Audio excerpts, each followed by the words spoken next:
नमस्कार दोस्तों, A1 exam solution में आपका स्वागत है। आज के वीडियो में हम बात करेंगे चैप्टर 1 एक्सरसाइज 1.1 का जो एग्जाम्पल नंबर 1 है क्लास 10th। ओके, संख्याओं 4 की घात n पर विचार कीजिए जहां n एक प्राकृत संख्या है। जांच कीजिए कि क्या n का कोई ऐसा मान है जिसके लिए 4 की पावर n अंक शून्य पर समाप्त होता है। तो ये क्वेश्चन है दोस्तों। इसी तरह का एक क्वेश्चन हमारी एक्सरसाइज के अंदर है। क्वेश्चन नंबर ये देख सकते हैं आप 5। ओके, जांच कीजिए क्या किसी प्राकृत संख्या n के लिए संख्या 6 की पावर n अंक शून्य पर समाप्त हो सकती है। तो इसी तरह का ये भी क्वेश्चन है, ये एक उदाहरण है। ओके, तो इसको हम हल करते हैं अभी किस तरह करना है। और इस तरह का एक क्वेश्चन 100% आपके एग्जाम के अंदर आएगा। ये वेरी इंपॉर्टेंट है। ओके, सबसे पहले दोस्तों हमें करना क्या है, ये बोल रहा है 4 की घात n अंक शून्य पर समाप्त हो सकता है। 4 की घात n, यहाँ पर उदाहरण नंबर 1।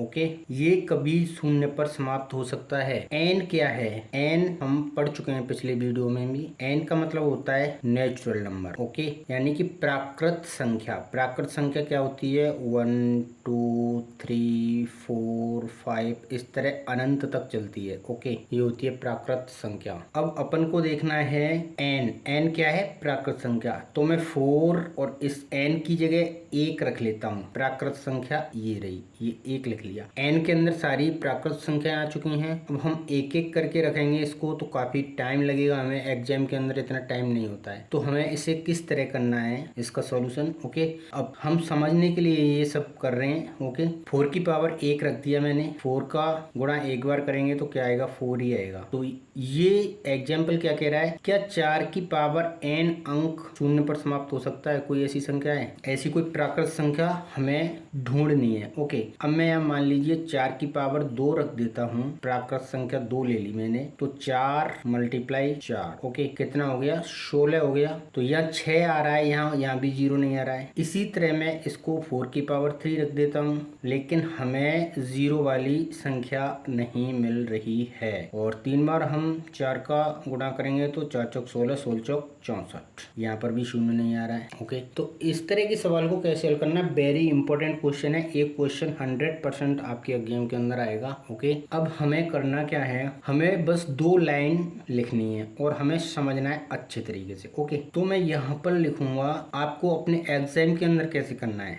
यदि संख्या का गुणनखंड, यहाँ पे मैं लिखता हूँ, यदि दी हुई संख्या का गुणनखंड, यदि दी हुई संख्या का गुणनखंड, यदि दी हुई संख्या का गुणनखंड 2 की पावर m गुणा 5 की पावर n का रूप होता है, तो संख्या 0 पर समाप्त होगी। तो संख्या 0 पर समाप्त होगी। इस लाइन को हमें समझना है। ओके, ये लाइन आपको लिखनी है।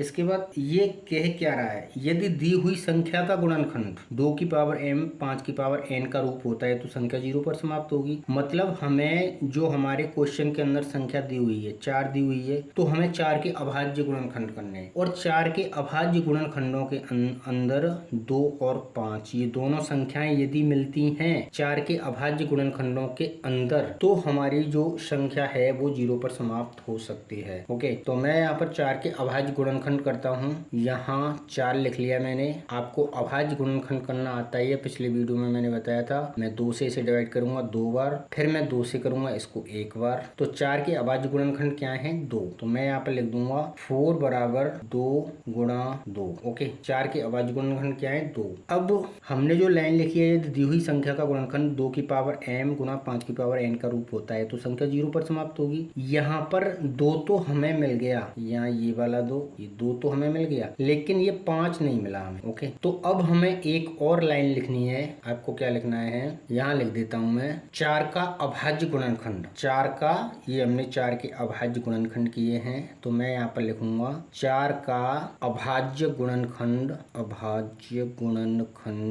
2 की पावर m गुणा 5 की पावर n, 2 की पावर m गुणा 5 की पावर n का रूप नहीं है,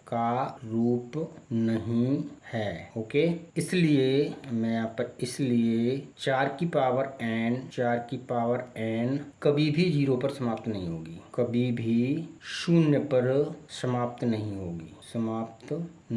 होगी। ओके, इस तरह आपको लाइन लिखनी है। आपको इसी तरह अपने एग्जाम के अंदर भी करना है इस सवाल को। ओके, तो आपको अच्छे से समझ आ गया होगा। n एक प्राकृत संख्या है और प्राकृत संख्या के अंदर आप देख सकते हैं जो 1 से स्टार्ट होती हैं अनंत तक चलती हैं। हम यहाँ एक एक करके रखेंगे तो पता नहीं, हमें कभी पता चलेगा भी नहीं। ओके, कभी पता नहीं चलेगा क्योंकि 4 की पावर n अंक 0 पर समाप्त होता ही नहीं है। तो आप एक एक करके रखते चलिए, आप दिन भर रात दिन महीने 2 महीने तक इसको हल करते चलिए, क्योंकि प्राकृत संख्या तो अनंत तक चलती है। सिर्फ आपको ये जो 2 लाइन मैंने बताई हैं ये आपको याद रखना है। और इसमें समझने वाली मेन जो बात है, जो 4 के अभाज्य गुणनखंड है वो 2 और 5 आने चाहिए। ओके, और जबकि हमारे पास 4 के अभाज्य गुणनखंड क्या आ रहे हैं, 2 और 2 आ रहे हैं। ओके, तो उम्मीद करता हूँ आपको ये क्वेश्चन समझ आ गया होगा। वीडियो अच्छा लगा तो एक लाइक जरूर करना दोस्तों, क्योंकि आपके लाइक से ही हमें मोटिवेशन मिलता है नई नई वीडियो बनाने के लिए। वीडियो वॉच करने के लिए आपका बहुत बहुत धन्यवाद।